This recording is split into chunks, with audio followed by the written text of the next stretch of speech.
Hola, bienvenidos a la clase del día de hoy.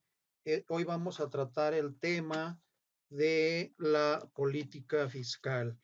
En la sesión anterior vimos la política monetaria y previamente comentamos que ambas, tanto la política fiscal como la política monetaria, conforman la política económica aplicada por el gobierno de cualquier país.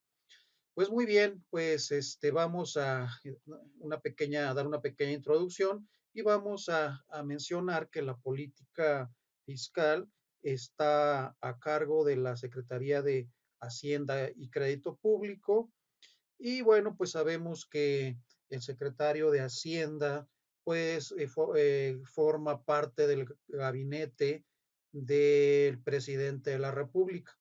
Luego entonces hay una injerencia directa por parte del presidente hacia la política fiscal. No así, pues se tiene toda la libertad de aplicar los dos tipos de política fiscal representativos, porque antes de aplicarla, el secretario de Hacienda pues tiene que sugerirlo, consultarlo con el presidente y además también pues tiene, por el impacto que tiene en la sociedad, tiene que ser aprobado por el Congreso de la Unión.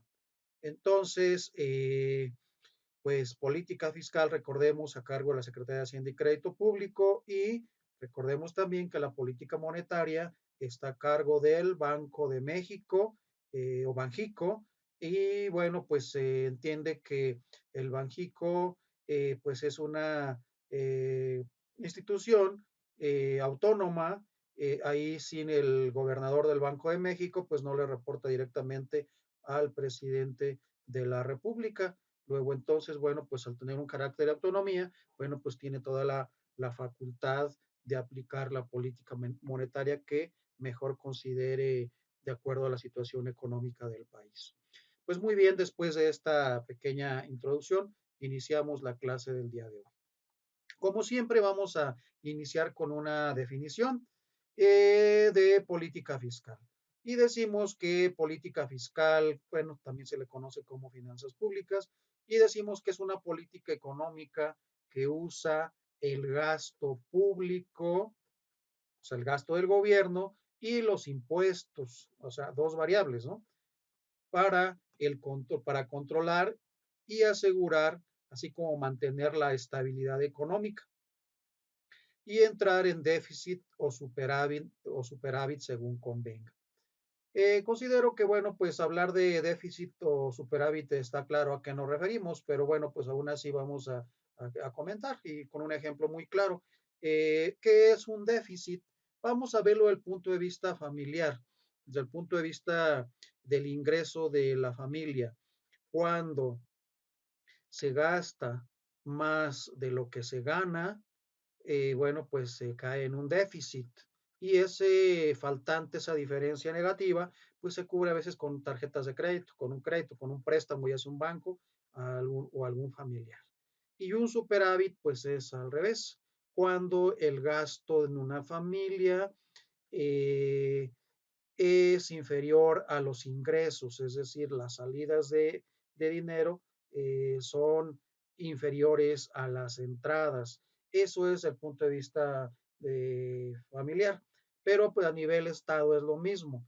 Cuando el Estado gasta más de lo que recauda en impuestos u otros ingresos, se cae en un déficit y al revés, ¿sí? Entonces, cuando se gasta menos de lo que se recauda, bueno, pues está cayendo en un superávit. Y dependiendo de si estamos en superávit o déficit, bueno, pues se va a aplicar las variables que acabamos de mencionar, los impuestos, ya sea el aumento o la disminución, o ya sea el aumento o la disminución del gasto público. Pues muy bien, pues espero que haya quedado claro la definición de qué es una política, qué es la política fiscal. Bien, los objetivos de la política fiscal. Básicamente, bueno, pues son dos principales. El primero es lograr el crecimiento económico. ya sabemos a qué nos referimos, pero bueno, pues si no se nos olvida, recordemos que crecimiento económico tiene que ver con el incremento en el PIB, en el Producto Interno Bruto, es decir, un aumento en la cantidad de bienes y servicios que se producen en un país, en este caso en México, en un año. Y dos dice redistribución, redistribuir la renta con el fin de preservar el estado de bienestar. Bueno, si en el uno hablamos del crecimiento económico, o en otras palabras, crecimiento del PIB, en el 2 hablamos del crecimiento del PIB per cápita. Y pues también ya mencionamos la primera clase, si bien no recuerdo, que el PIB per cápita es el Producto Interno Bruto dividido entre el número de habitantes de un país. Entonces, bueno, redistribuir significa eso, que no solamente crecer el Producto Interno Bruto, la cantidad de bienes, sino también el resultado de ese crecimiento, pues sea redistribuido de una forma más equitativa entre toda la población. Desde el punto de bienestar significa, pues, desde el punto de vista económico y social, que no solamente sea crecimiento económico para unos cuantos, para unas cuantas empresas, sino sea para toda la población, lo vea reflejado en un estado de bienestar. Esos son los dos objetivos fundamentales o principales de la política fiscal. Bien, ahora, hablando en términos de administrativos, de la administración, que es un lenguaje que, bueno, pues que ustedes ya han estado en contacto, hablamos en administración de objetivos y hablamos de estrategias. Por un lado, los objetivos es qué es lo que queremos lograr y hablando en términos de política fiscal, lo que queremos lograr es estos dos objetivos. Ahora las estrategias es cómo vamos a lograrlo. Y bueno, ya hablamos de las estrategias, hablamos para lograr esos objetivos, hablamos de los tipos de política fiscal. Por un lado tenemos la política fiscal expansiva y por otro lado tenemos política fiscal restrictiva. ¿Sí? Ambos tipos de política, nombre similar a los dos tipos de política monetaria también. Bien, ¿qué es la política fiscal expansiva? Dice, cuando el objetivo es estimular la demanda agregada, que ya también saben que la demanda agregada, especialmente cuando la economía está atravesando un periodo de recesión, también ya vimos qué es la recesión, ya vimos los ciclos de negocios, vimos lo que son los ciclos económicos, dice, y necesita un impulso para expandirse. Como resultado, se tiende al déficit o incluso puede provocar inflación. En otras palabras, bueno, cuando la política fiscal expansiva trata de, bueno, ahorita no nos adelantamos en la siguiente diapositiva bien esto. Lo que quiero mencionar aquí es que también se puede abusar de una política expansiva o cometer errores. ¿Qué significa esto?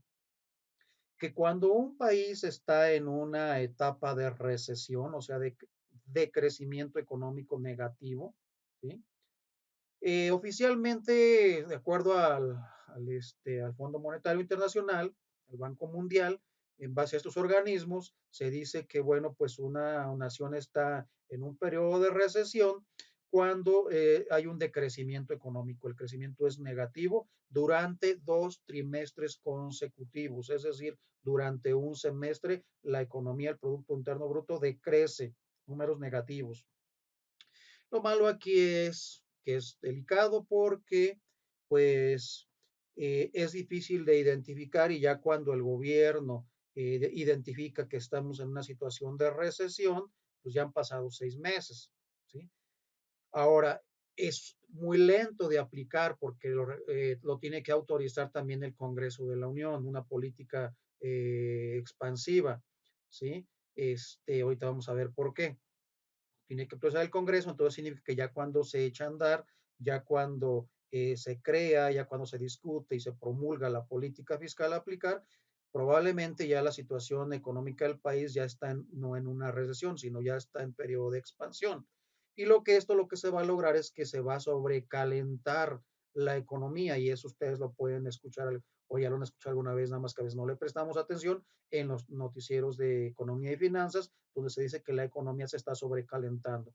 Entonces a esto se refiere, la economía está sobrecalentando cuando hay un desfase entre una política fiscal y una situación de recesión económica. ¿Qué significa? La recesión económica ya pasó, ya estamos en un periodo expansivo y lo que va a suceder es un recalentamiento de la economía. En pocas palabras, se puede provocar una inflación y por lo tanto otra caída del mercado en la economía del país. Entonces hay que tener mucho cuidado con la aplicación de las políticas expansivas.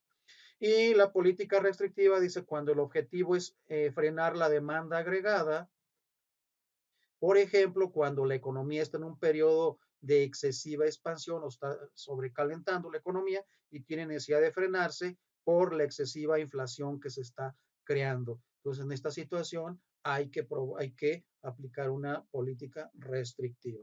Ahora sí, vamos a explicar en qué consiste, que no quise adelantarme hace un momento. Muy bien. Al hablar de política fiscal expansiva, vamos a hablar de dos instrumentos básicos. Por un lado, al aplicar una política fiscal expansiva, es necesario aumentar el gasto público. Es decir, el gobierno gasta más pues en infraestructura, gasta más en adquisición de bienes o de todo tipo de bienes o productos, ¿no? Entonces hay un aumento del gasto público y esto con la finalidad de aumentar la producción y reducir el desempleo. Vamos a poner un ejemplo. Vamos a suponer que el gobierno incremente el gasto público al realizar un segundo piso de un periférico o de una avenida. Entonces, al incrementar el gasto público, pues el gobierno automáticamente va a incrementar la producción de qué, de empresas privadas, como de cemento, como de varilla, como de cal, como de no sé qué tantos productos se lleve a cabo para hacer ese segundo piso del periférico. Al haber entonces más gasto público, pues el gobierno acelera la producción de estas empresas que le mencionó, las cementeras, las de acero para fabricar varilla, y al mismo tiempo reduce el desempleo. ¿Por qué? Porque en la misma construcción de ese segundo piso del periférico se van a contratar albañiles, ayudantes de albañil, y también las empresas que fabrican varilla, que fabrican cemento, van a contratar más trabajadores. Si se dan cuenta, entonces es un tanto lógica esta, esta herramienta de la política fiscal. Y por otro lado, también podría ser otra opción, otra estrategia o herramienta sería bajar los impuestos, ¿sí? Que esto pues, es complicado, bajar los impuestos en lo que pasa el periodo de recesión y una vez que estamos otra vez en la etapa de expansión, de acuerdo al ciclo económico o ciclo de los negocios, bueno, es muy difícil que las empresas, es muy difícil que los consumidores acepten otra vez incrementar los impuestos. Entonces, una vez que se bajan los impuestos, generalmente, pues se quedan tal cual. Ya no hay muchas restricciones para otra vez lograr lo contrario. Entonces, el gobierno, pues lógicamente tiene mucho cuidado, precaución en aplicar este tipo de política. Por otro lado, la política fiscal restrictiva es al revés de la anterior. Por un lado, cuando la economía, les menciono, se está sobrecalentando, está creándose mucha inflación, bueno, pues lo que hace el gobierno es reduce el gasto público, ¿sí? Con la intención de bajar la producción, desincentivar la producción.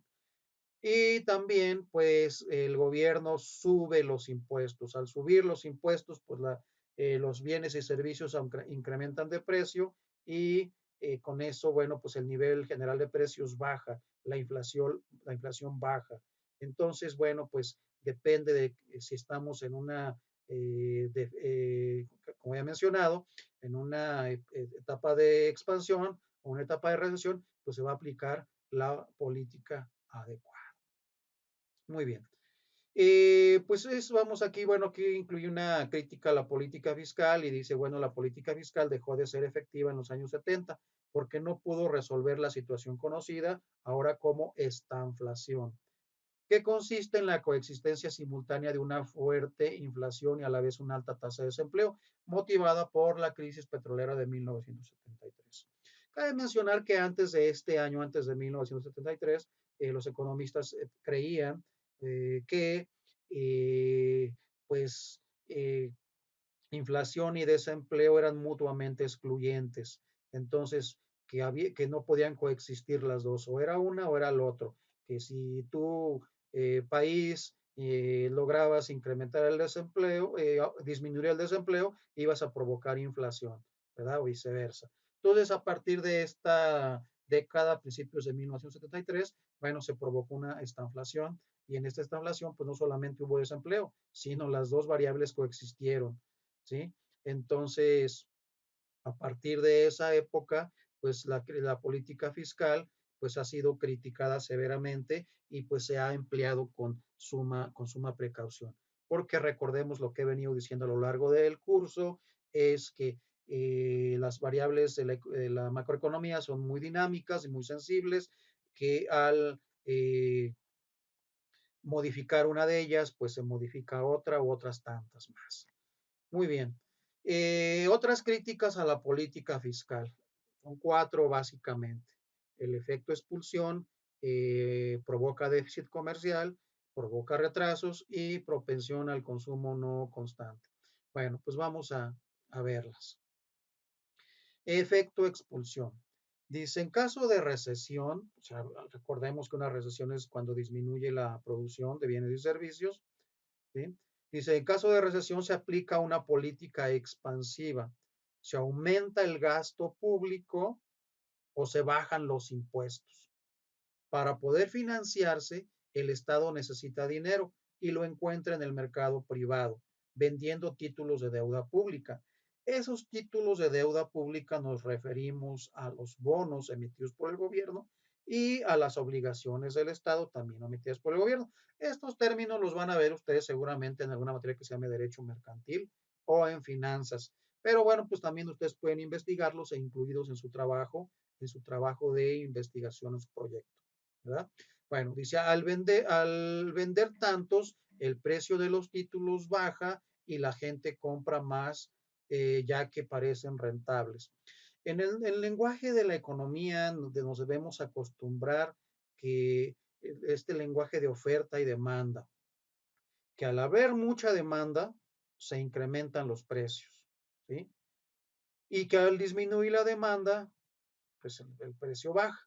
Entonces, bueno, el efecto expulsión tiene que ver con que el gobierno necesita dinero y lo que hace es de que emite una gran cantidad de deuda pública a través de esos famosos bonos, obligaciones del Estado, los CETES, etcétera, etcétera. Los emite, hay tantos en el mercado, ¿sí? Que lógicamente al haber mucha oferta, o sea, hay muchos títulos, lógicamente esos precios de esos títulos bajan, ¿sí? Esos títulos bajan. Entonces, por eso se le llama efecto expulsión. Muy bien. Y también provoca un déficit comercial. Siguiendo en el mismo, lo mismo que comentamos hace un momento, el Estado emite deuda pública para financiarse. En ese caso, también los extranjeros pueden comprar grandes cantidades de deuda pública. Al comprar grandes cantidades de deuda pública, eh, lógicamente la moneda propia, o sea, la moneda de México en este caso, sufrirá una apreciación. Una apreciación significa que subirá de valor. Y al subir de valor, pues lógicamente esto afecta seriamente las exportaciones, ¿sí? ¿Por qué? Porque dice, como lo menciona aquí, porque los de afuera, o sea, los de otro país, les sale más caro comprar y no es bueno que pase eso en una fase de recesión. Eso ya lo habíamos comentado en otra clase cuando hablamos de tipo de cambio, que cuando a los extranjeros les resulta más caro comprar bienes en nuestro país porque nuestro peso sube de valor con respecto al dólar, por ejemplo, bueno, pues dejan de comprar, ¿verdad? Y en una etapa de recesión, al dejar de comprar, bueno, pues en lugar de impulsar esa etapa de recesión hacia una etapa de expansión, bueno, pues siguen una etapa de recesión, de falta de crecimiento económico. Muy bien. Los retrasos. Dice, para que funcione bien la política fiscal hay que tener muy en cuenta el ciclo económico, ya que si se aplica una política restrictiva durante un periodo de recesión, será un fracaso. es obvio. Entonces, recordemos, cuando eso es una época de recesión, hay que aplicar una política expansiva, fiscal expansiva, ¿sí? Y cuando es una época de crecimiento o de expansión muy fuerte, que se esté sobrecalentando la economía, hay que aplicar una política, ¿sí?, restrictiva, porque si lo hacemos al revés, pues lejos de impulsar el crecimiento económico, vamos a hundir, el gobierno hunde más a la economía del país. Bueno, limitaciones de la política fiscal. Dice, bueno, pues el proceso legislativo es lento. Imaginen ustedes, si el gobierno quiere incrementar impuestos, el IVA, por ejemplo, pues tiene que ser autorizado por el Congreso de la Unión. Y ya sabemos ahora, por ejemplo, con la autorización de los famosos fideicomisos, cómo fue la discusión, cómo fue las restricciones por parte de la oposición. Entonces, imagínense, si hablamos de aumentar o disminuir los impuestos, pues siempre va a haber restricciones y se va a alargar mucho. Ya cuando se autoriza, los legisladores ya autorizan, en este caso, por ejemplo, que aumenten los impuestos, ¿verdad? Bueno, pues es cuando ya pasó de una fase de valga una recesión a una expansión o viceversa, ¿sí? Dice, no siempre es fácil saber si el PIB real está debajo o por encima del PIB potencial. Estas definiciones, bueno, pues ya la vimos en la primera clase, sabemos que el PIB real, bueno, se refiere al valor de los bienes y servicios producidos por un país, pero sin tener en cuenta la inflación ocurrida en el periodo respectivo y empleando los recursos que actualmente emplea. Y por otro lado, el PIB potencial, bueno, pues es una medida de lo que el Producto Interno Bruto de un país sería si estuviera funcionando a pleno empleo. Pleno empleo significa que toda la gente que en vez de trabajar tenga un trabajo, que no haya desempleo. Y también que esté utilizando todos los recursos, ¿sí? Entonces, eso es lo que es el PIB real y el PIB potencial. Ahora, ¿cuáles son los efectos de la política fiscal en la oferta y la demanda agregada? Bueno, yo doy por hecho que ya saben estos términos, pero tengo entendido que hay compañeros que se integraron posterior a las primeras clases. Entonces, hablar de demanda agregada es hablar de la demanda que se tiene en general en todo el país, en este caso en México, la demanda general de refrescos, por ejemplo, de leche, de cigarros, de cerveza, de lo que ustedes gusten y manden. Entonces, demanda agregada es la demanda de un bien o un servicio en toda una economía. Y la oferta agregada, pues por su parte también es lo que se ofrece en esos bienes a nivel de toda la economía de un país, ¿sí? Entonces, ya quien hizo sus tareas, lo que se diferencia entre microeconomía y macroeconomía, bueno, pues ya más o menos se darán cuenta. Microeconomía trata sobre oferta y demanda, pero de individual, ya sea de una familia, de una empresa, o sea, en lo individual. Y la macroeconomía trata sobre variables macro, por eso se le conoce como demanda agregada u oferta agregada. Entonces dice, una reducción de impuestos aumenta tanto la oferta agregada como la demanda agregada. Se supone que, bueno, al reducir impuestos, por ejemplo, el ISPT, el impuesto sobre el producto del trabajo, el impuesto sobre la renta, o sea, sobre ingresos a las personas tienen más dinero. Ese dinero que le entregan al fisco lo tienen para gastarlo en bienes y servicios. Al gastarlo, lógicamente, pues están impulsando la economía, están empujando a que las empresas fabriquen más para abastecer esa demanda agregada que está creciendo. Y pues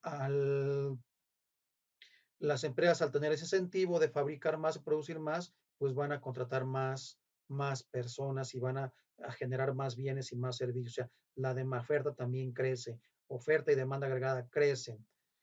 Y bueno, pues entre los macroeconomistas, pues no hay un acuerdo sobre cuál es el efecto mayor, que lo que crece más, la oferta agregada o la demanda agregada. A fin de cuentas, las dos crecen, ¿sí?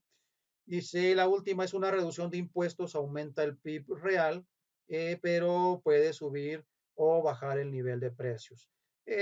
Lo primero, dice una reducción de impuestos aumenta el PIB real. Bueno, lo podemos ligar con los dos anteriores. Hay una mayor producción de bienes y servicios, pero al haber una mayor producción de bienes y servicios, hay también más demanda, y al haber más demanda, pues, ¿qué es lo que sucede? Empuja hacia arriba el nivel de precios. El nivel generalizado de precios significa que se genera demanda, se sobrecalienta la economía de un país. Pues muy bien, pues hasta aquí es el fin de esta sesión. Yo espero que todo haya quedado claro y bueno, pues le reitero, hay que anotar dudas, comentarios, aportaciones y bueno, pues en la clase en línea del próximo domingo ya estaremos hablando sobre dudas o comentarios. Bueno, pues gracias y hasta la próxima.